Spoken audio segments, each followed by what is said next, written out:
Paano katuturuan ng Diyos kung ang buhay mo sa lawayon? Never say amen. Pasaway, amen. Hindi ka pwede tuturuan ng Diyos. Malayo, mahirap. Mga kapatid, ito spiritual na ito bagay. Dapat nating maintindihan. Kaya sabi po ng Biblia, commit yourselves o commit ourselves, mga minamahal, to godly living. Sa hindi tayo pwedeng mabuhay sa kasalanan bilang Kristiyano. Tinawag tayo ng Diyos para mabuhay sa katwiran, sa kagabanalan, sa kabuo, sa kalooban ng ating mabait na Diyos. Everybody say, praise the Lord. And another thing, yan sinabi ng verse 10, no? Sa verse 10 po yan, mga kapatid. Submit, tinatawag na we must be, commit ourselves to godly living in verse 10. All the paths of the Lord are mercy and truth unto such as keep His covenant and His testimony. Lahat na landas ng Panginoon ay kagandaang loob at katotohanan sa mga gayon na nag-iingat ng kanyang tipan at kanyang mga patotoo. Everybody say amen. So ito po mga minamahal. And in verse 12, and fear the Lord. At matakot tayo sa mahal na Panginoon. The secret thing revealed, sabi ng Biblia, to them, to those who fear the Lord. Everybody say amen. Ang mga bagay na tinago o tinatawag na secret na mga bagay nire-reveal ng Diyos sa mga may takot sa Kanya. Everybody say, praise the Lord. Mababasa natin yan verse 14. Sa verse 14, sabi po ng ating nabasa sa verse 14, the secret of the Lord is with them that fear Him. Everybody say amen. Ang sekreto ng Panginoon ay nandoon sa mga taong may takot sa Kanya. Anong sekreto ng Diyos? Napakaganda maintindihan natin ang sekreto ng Diyos. Paano natin maunawaan ang sekreto ng Diyos kung wala tayong takot sa Diyos? Ang sekreto ng Panginoon, sabi ng Biblia, is with them that fear Him. And He will show them His covenant. At ituturo niya sa atin, mga minamahal, ang kanyang tipan. Ibibigay ng Diyos sa mga taong may takot sa Kanya. Lumalakad sa kalooban ng Diyos. Yung mga bagay na lihim o mga sikretong bagay, ipahayag ng Diyos sa mga taong may takot sa Kanya. Kaya kailangan magkaroon tayo ng takot sa mahal na Panginoon. Pag meron kang takot sa Diyos, ituturo ng Diyos ang dapat mong gawin. I-reveal ng Diyos sa iyo ang dapat mong gawin. Papatnubayan ka ng mabait na Diyos. Diyos ang pinag-uusapan natin dito, hindi tao. Ever say amen. Ibig ko sabihin, mga minamahal, tukuyin natin mismo yung totoong kalooban ng Diyos para i-guide tayo ng mahal na Panginoon sa tamang landasin, sa tamang daan. Ever say amen. At ituturo ng Diyos doon sa may takot sa Kanya. Sa mga taong talagang nanginginig sa takot sa Diyos. Sabi nga ng Biblia, the eyes of the Lord are to and fro. Rest to them that fear Him. Ang mata ng Diyos ay umiikot, subalit nandoon siya.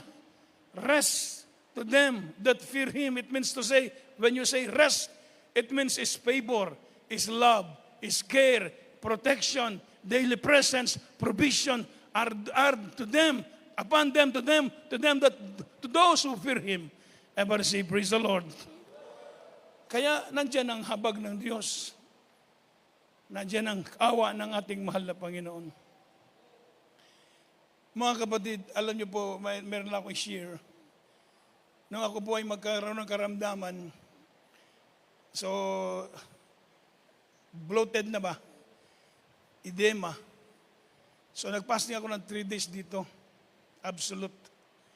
Habang nagpapasting ako ng 3 days absolute, yung tubig mula sa aking mata, unti-unti, inihihi ko. Walang tigil, balik-balik ako sa CR, parang gripo. Pagkatapos, dahil sabi ng aking mga kapatid, umuwi ka dito. Pauwi na ko sa amin, sabi ko, ikuha ka namin ticket. Sabi ko, wag mo na, meron pang gawain. So, nag-preach pa ako ng Sunday. Pagkatapos, fasting pa ako ng absolute. Sumakay pa ako ng aeroplano, pupunta sa amin. Walang biyayeng Clark, so direct dito sa Manila. Madaling araw, nagbibit-bit ko sa aking bag. Halos hindi na ako makalakad. Pagkatapos, umuupo ko doon sa mga upuan, lakad ng kaunti. Upo na naman. Talagang barang sasabog yung dibdib ko, hindi ko maintindihan. Dahil hindi man naman.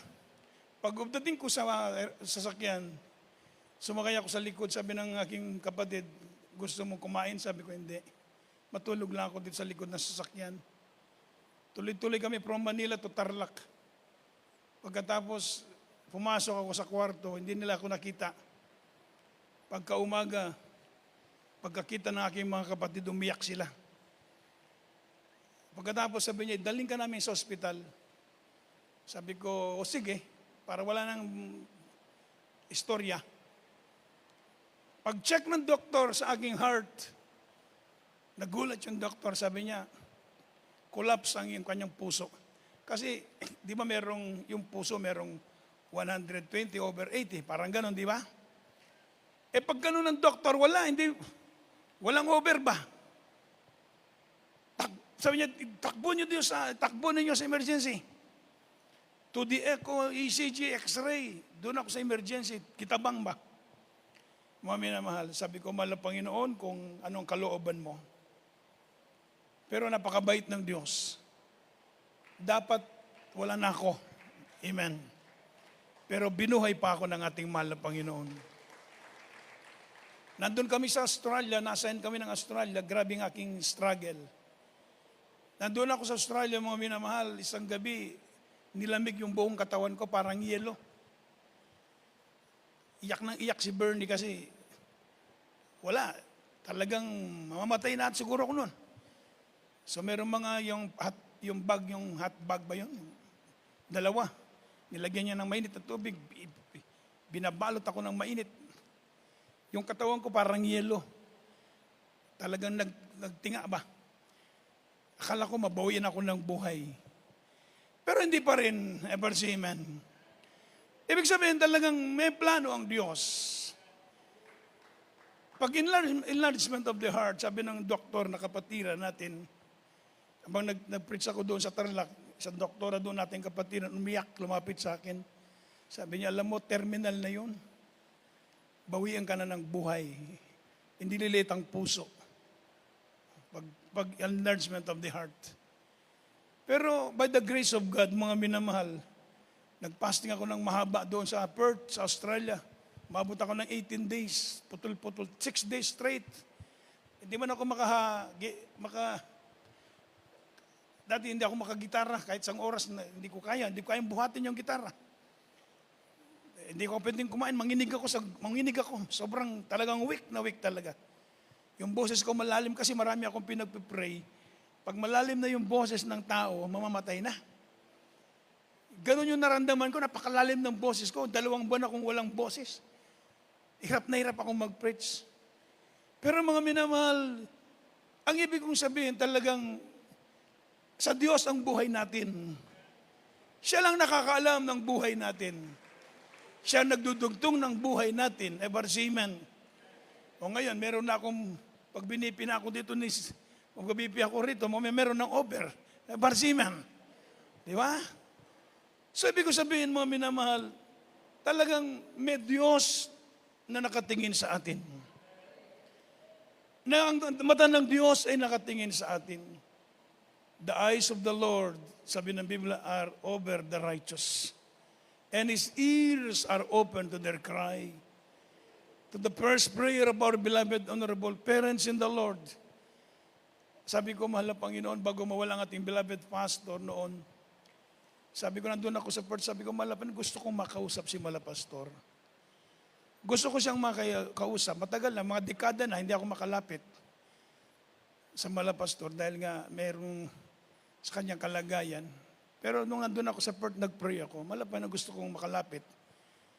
Alam niyo po mga minamahal, isang araw doon sa Luneta, after ng gawain, nandun ako nakastambay sa may labas. Dinaan si Malapastor, ipinasok sa sasakyan. Pag pinasok na sa sasakyan ng Malapastor, wala na yung sarado na yon, naalis na yon. Biglang bumaba ang anak ating beloved Minister Wildy James. Sabi niya, Kuya, kausapin mo si Papa. Binuksan yung pintuan ng sasakyan. Pinapasok ako doon sa sasakyan. Kinausap ko si Malapastor. Nagtestimonyo ako, Bisaya, umiyak si Malapastor. Mga minamahal, pagkatapos namin mag-usap, binigyan ako ng kalakasan ng mahal na Panginoon. Ang masabi ko, mga minamahal, may Diyos talaga. May Diyos talaga na buhay na Diyos na nakatingin sa atin. The steps of the righteous man are ordered by the Lord. Ever say, praise the Lord. Kaya mga minamahal, sikapin natin, mapalapit tayo sa mahal na Panginoon. Sikapin natin na mailapit natin ang ating sarili sa Diyos. Kaya pinag-aaralan natin ito mga minamahal in order for us to need to be near in the presence of the Lord. So sabi ng Biblia, we must live a godly fear. We must be, tinatawag na fear to Him. Ever say amen. Magkaroon tayo ng takot sa mahal na Panginoon. Kaya napakasarap pag naintindihan natin ang kalooban ng Diyos ng malakas na palakpak para sa ating mahal na Panginoon. So we must humbly submit ourselves to God, and we must commit ourselves to godly living, and we must fear the Lord. So another thing, since sin is a barrier to knowing God and His ways, mga minamahal, we must forsake sin. Ever say, praise the Lord. And be cleansed and forgiven.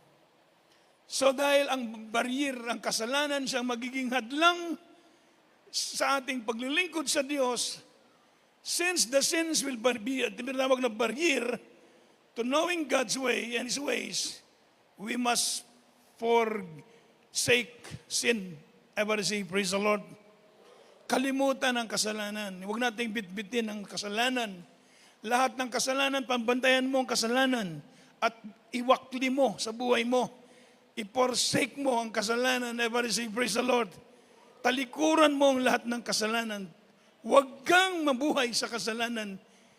Sabi ng banal na kasulatan, sikapin natin lahat, mahina ang tao. Alam ko meron tayong mga weaknesses. Pero merong salita ng Diyos, merong presensya, merong kapangyarihan ng Diyos.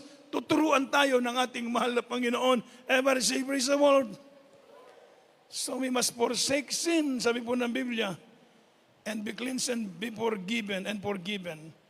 So if I regard iniquity in my heart, sabi ni Solomon, ni David, the Lord will not hear me. From the book of Psalm chapter 66 verse 18, pakibasa. Dito po sa aklat ng mga awit, Kapitulo 66, ang talatay 18. Kung pinakundanganan ko ang kasamaan sa aking puso, hindi ako didinggin ng Panginoon. Everybody say, praise the Lord. So maliwanag po mga minamahal, everybody say amen. If I regard iniquity in my heart, the Lord will not hear me. Kung ating itago ang kasalanan sa ating puso, hindi tayo pakinggan ng Diyos. Definite, ever say amen. Hindi ka pakinggan ng Diyos. Kaya sabi ng Biblia, since sin is the barrier, mga minamahal, so let's forsake sin, ever say amen. Iwasan natin ang kasalanan. Abstain from all the appearance of evil. Abstain, ibig sabihin, layuan mo ang lahat ng anyo ng kasamaan. To those who live wickedly, there is no peace, inner peace. Walang kapayapaan sa mga taong nabubuhay sa kasalanan. Huwag kayong mainggit sa mga taong nabubuhay sa kasalanan. Sabi ng Biblia, there is no peace to them that live wickedly. Ever say amen? Ibig sabihin, kagaya po mga minamahal, their lives like tinatawag na trouble sea, full of mire and dirt. Ever say amen? Yung buhay ng mga taong nasa kasalanan, kagaya sila ng trouble sea. Pag mayroong bagyo, tingnan mo yung dagat pag may bagyo. Umiikot, nagkasalimuang, ever say amen? Ang mga alon, puno ng putik, mga minamahal at dumi. Ganon daw ang buhay ng taong nabubuhay sa kasalanan. There is no peace to them that live, or to those who live wickedly. Mga minamahal. Kaya sa atin, mga minamahal, huwag tayong mainggit. Huwag mong kainggitan yung kasalanan. Since, mga minamahal, ang kasalanan hindi magbibigay sa tao ng tinatawag na contentment. Everybody say, praise the Lord. Sabi po ng Biblia, mga minamahal, praise the Lord. Everybody say, praise the Lord. So sabi po ng Biblia, minsan sa buhay natin, mga minamahal, hindi maiwasan mayroong trials. Everybody say, amen. Adversity in our life is not necessarily a sign of God's disfavor, mga minamahal. Minsan may pagsubok sa atin, hindi ibig sabihin na favor tayo ng Diyos. Knowing God and His ways may lead us into suffering and loss minsan. Ever say amen? Amen. Acts chapter 14 verse 22, kindly. Dito po sa aklat ng Gawa, Kapitulo 14, ang talatay 22. Na pinatitibay ang mga kaluluwa ng mga alagad at inaaralan sila na magsipanatili sa pananampalataya at sa pamamagitan ng maraming mga kapagatian ay kinakailangang magsipasok tayo sa kaharian ng Diyos.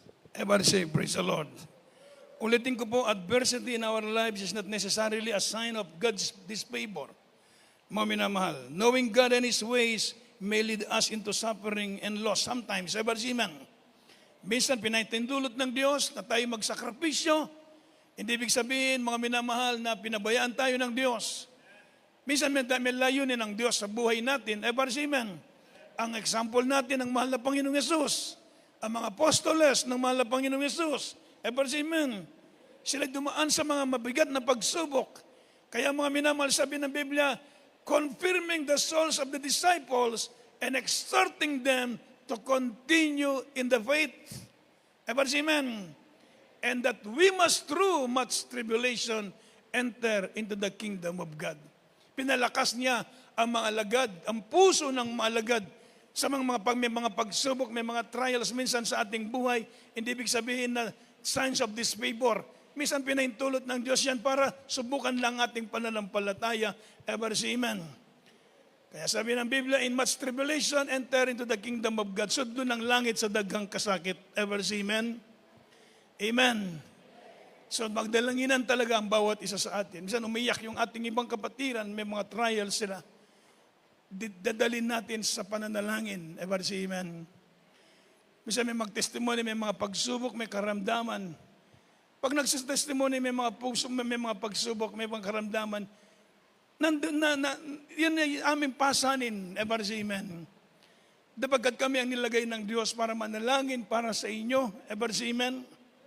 Dinadala namin sa prayer araw-gabi, dinatangis namin sa mahal na Panginoon. Mula madaling araw hanggang alas 11, hapon hanggang gabi, dumadalangin kami sa mahal na Panginoon na kayo'y panghawakan, patatagin, palakasin ang ating mahal na Panginoon. Ever say, praise the Lord. Church kasi tayo, family. Kaya hindi basta-basta itong nireveal ng Diyos sa atin. Hindi madali mga minamahal maging manggagawa, hindi madali maging mangangaral. Pag maintindihan mo, mga minamahal, napakabigat ng pasanin nilagay ng Diyos. Napakabigat ng tungkulin, mga kapatid. Kaya wala kang ibang gaasahan, kundi tumangis ka sa mahal na Panginoon. Ipag-pray sila, idalangin ang bawat isa. Ever say, praise the Lord. Amen. Pero alam ko lahat ng bagay na ito merong hangganan. Ever say, amen. Lahat ng bagay na ito merong katapusan. Siguro kahit binuhay pa ako lang Diyos para magtulungan pa sa panalangin. Ever say, amen. Amen. Kapoy mabuhin ng kalibutan na maigsoon. Tinuod ra. Ever say, amen. Pero kung buhayin pa tayo ng mahal na Panginoon, may plano pa ang Diyos. Ever say, amen. Kasarap ng magpahinga. Totoo lang. Ever say, amen. Pero minsan ang plano ng Diyos iba. Layunin ng mahal na Panginoon. Kaya sabi ng banal na kasulatan, mga minamahal, ito po ang kalooban ng Diyos. Sabi po ng Biblia, kind open your Bible from the book of Psalm chapter 25, verse 14. Nabasa natin, no? Sige po. Dito po sa aklat ng mga awit, kapitulo 25, Ang 12 muna, 12, verse 12 muna tayo. Sige, palihog. Verse 12 muna po. Ulitin natin. Psalm chapter 25, verse 12. Dito po sa Aklat ng mga Awit, Kapitulo 25, ang talatay 12. Anong tao siya natatakot sa Panginoon?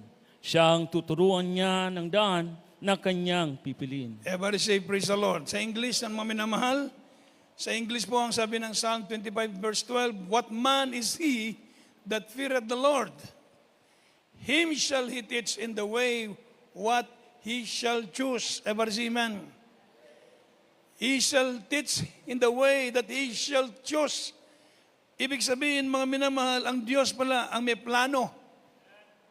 Ever say amen? Hindi natin gusto itong lahat. Ang Diyos pala nagplano nito lahat. Ever say amen?